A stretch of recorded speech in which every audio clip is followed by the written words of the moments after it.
All right, well, I'm an AI artist. And my thing is, we all have our processes and our creative processes. Most artists have one. Mine is I'm actually just trying to deconstruct my creative process and teach it to robots. So, I'm a painter. I've been a painter since I was young. And I started asking myself, what is it about it when I paint? What do I do as a painter when I paint? And what are all the different decisions I make and the aesthetic choices I make? And can I teach this to artificial intelligence? And can I have robots then paint in a similar manner? I am not trying to make a robotic artist, but I am trying to make a creative robot. And this creative robot paints with a brush on canvas. And it's been 20 years in the making, and just every year they just get a little more sophisticated and a little more creative.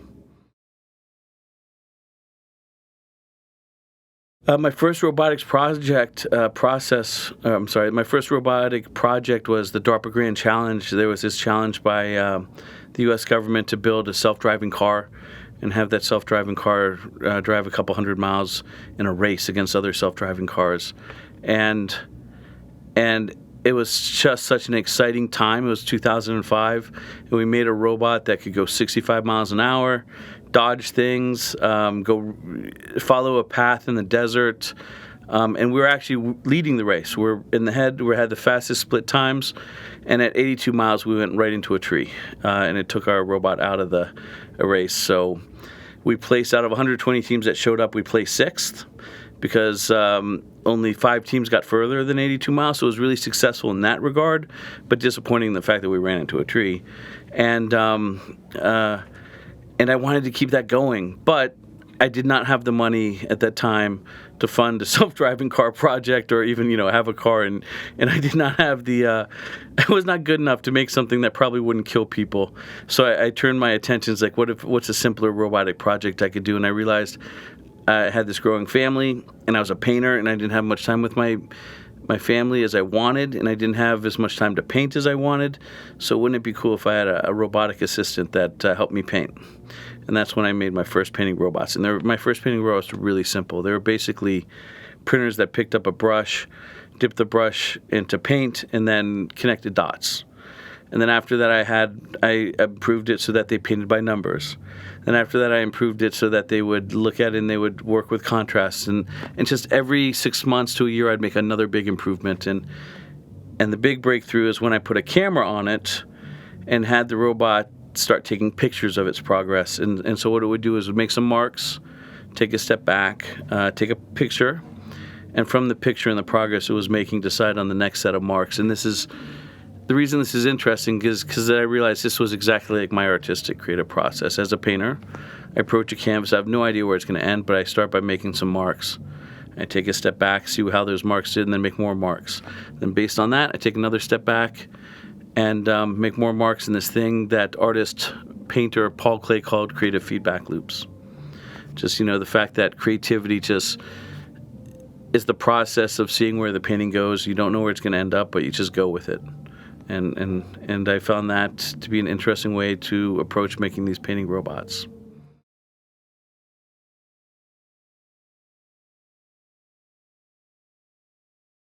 So there's so many algorithms right now. There's 24 different ones. And you got to think of how they fight for, so the 24 algorithms kick off. They have an idea. They have an image they're working towards.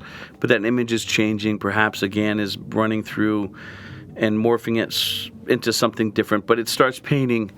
And then all the algorithms see the photo as the painting is progressing. And they start fighting over and voting on, imagine it as like an internal dialogue trying to gain control and push the painting in a new direction. And a really good analogous way of thinking about this is Marvin Minsky, who created the AI. I'm not sure what he did at MIT, but Marvin Minsky of MIT, and he wrote a book called A Society of Minds. And he approached artificial intelligence and the mind. And I don't know how you prove this, but he thought of our mind as not a single mind, but a collection of minds, a human brain. And that when we make a decision, we have a bunch of different parts of us, sort of like that Victorian era idea of there's an angel on one shoulder and a devil on the other shoulder. And your mind argues with itself to get done. So for him, any decision or any problem solving, and this was done by a society mind, it's not a single mind, where a bunch of different parts of your brains argue how to solve the problem, and the one that has the best argument or screams the loudest will solve it. The way it will actually be used by the rest of the brain and take over, and the rest of the agents will follow and help that out. So I sort of think of this robot as 24 screaming, independent, creative agents, and the one that's screaming the loudest at any given time, or the one that's screaming in unison with the most others at any given time, are the ones that take over and decide on the next brushstrokes. And that's a big differentiator between the AI that I use and the AI I see in a lot of other projects, because I'm an artist and I'm allowed to do weird things like that, but most AI projects are done by academics where they concentrate on a single algorithm and they measure it and they look for provable, demonstrable results, and that's academia, because you got to write a paper on it and someone has to be able to replicate it. I'm lucky. I'm an artist. I don't have to worry about writing papers. I just have to make time-lapse animations and tell people what is happening, and if they think it's interesting, it's interesting, and if not, it's not. But I think it's one of the reasons why I'm the only person that I know of that's doing something like that.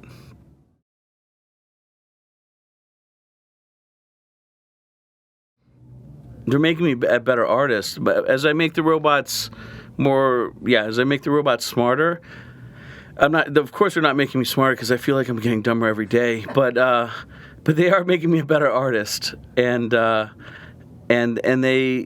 are helping me tune and hone in on my own creative process.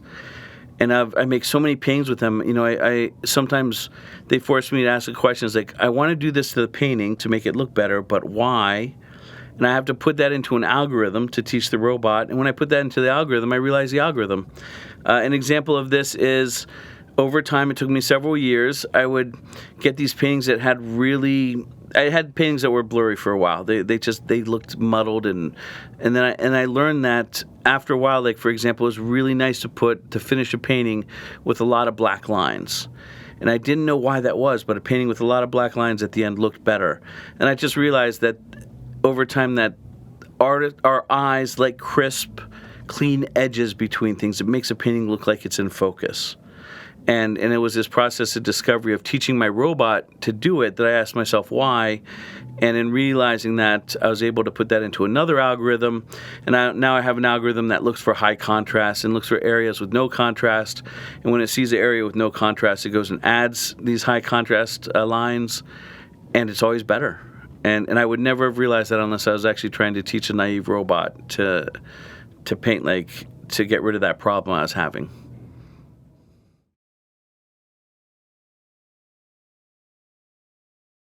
Wow, I've been painting for so long with the robots. I can't even remember a painting I've done with my own hands, except for the stuff I do with my kids. I'll paint with my kids all the time. But no, I might touch up. These robots are imperfect, and they might have a couple errors, so I might touch up a painting, be its assistant, clean up mistakes it made.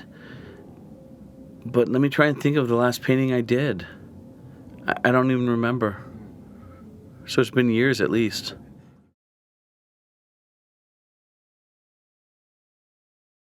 Well, NFT in America, I talked to a collector friend recently, and it was this amazing realization, is we all have this romantic notion of the past and these artistic movements, like the Impressionistic, the French salons. Like, wouldn't it have been awesome if we're in the 19th century French salons, and we're in this art, and no one realized what amazing artists had gathered together and were making this new revolutionary form of art, the Impressionists, and then you romanticize about doing this all the way through high school and college, could I have been there?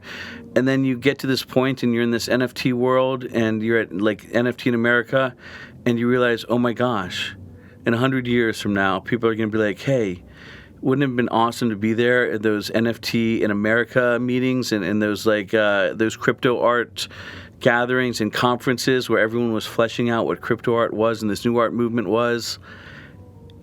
And I can't believe I'm lucky enough to be a part of that, in it with all these other artists. And I think it just took us a little while to realize we're in it, and here we are. I think in 100 years, everyone's going to think of this as a very romantic period, the birth of digital art.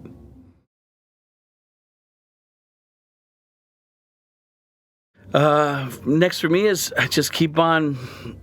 I'm just always improving the robots. I got a big auction at Sotheby's, which, I've always been an AI artist on the fringe, had a really good AI art following of collectors that liked AI, but I've always wanted to be mainstream. I wanted, the average person on the street to know about my art and to see my art. So Sotheby's is a step in that direction.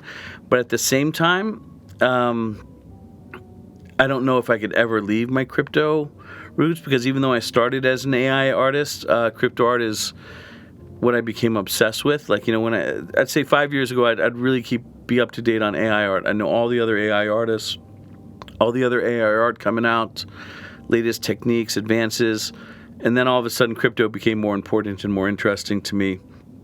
And so now I'm really up to date and really deep into the crypto art world, and I don't know where that's going to lead because it changes so much every week. So to ask me what's next, I'm going to keep on trying to get my art out in front of more and more people.